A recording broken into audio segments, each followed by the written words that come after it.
Hi all, welcome to హనీషియా vlogs. ఈ video వచ్చేసి మా ఇంటి నాగుల చవితి వీడియో.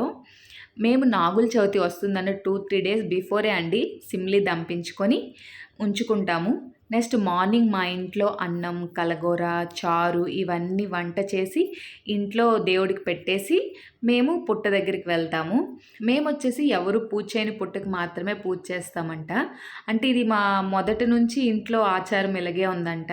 సో మేము అదే ఫాలో అవుతాము. ఎవరు పూజ చేయని పుట్టకే మేము వాగు చేసుకొని దానికి కొంచెం పసుపు, కుంకుమ అన్నీ పెట్టి, పూలన్నీ పెట్టి చక్కగా కొంచెం అలంకరించుకొని మేము తీసుకొచ్చిన 3 రకాల ప్రసాదాలు, పాలు వేస్తాము. మాకైతే గుడ్డు లేదులేండి. మా అత్తవారికి, అమ్మ వాళ్ళకి గుడ్డు ఉంటుంది కానీ అత్తవారికి గుడ్డు ఉండదు.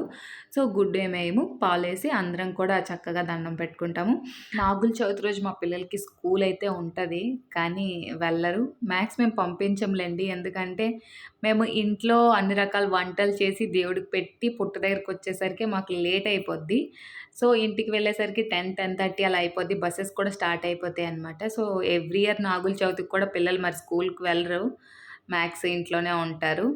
సో ఈరోజు ఈ సాటర్డే పడింది ఈసారి నాగుల చవితి. నెక్స్ట్ సండే వరుస 2 డేస్ హాలిడేస్ అనమాట. ఫుల్ ఫన్ వాళ్ళకి.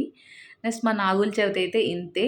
ఇంకా ఇంటికొచ్చాక అందరం కూర్చొని ఒక దగ్గర కూర్చొని చక్కగా ఆకులు వేస్తాం కదా దేవుడికి, అవన్నీ కూడా మేము కూర్చొని తినేస్తాం. సో ఆ రోజు పనులన్నీ కూడా ఫాస్ట్గా తేలిపోతాయి. ఎందుకంటే మార్నింగే వంట అదంతా కూడా కంప్లీట్ అయిపోద్ది కాబట్టి మా నాగుల చవితి అయితే ఇలానే ఉంటుంది ఎవ్రీ ఇయర్ కూడా. ఇంకా చివర్లో తెలిసిందే కదా, పుట్టు దగ్గర క్రాకర్స్ కాల్చాలి. కొన్ని క్రాకర్స్ అవి కూడా కాల్చేసి ఇంకా తోట నుంచి చక్కగా ఇంటికి నడుచుకొని ఇంటికి వచ్చేయడమే. ఇంకా అందరం కలిపి చక్కగా భోజనం అది తినేసి ఇంకా రోజు మొత్తం రిలాక్స్. ఈవినింగ్ టెంపుల్కి వెళ్తాము.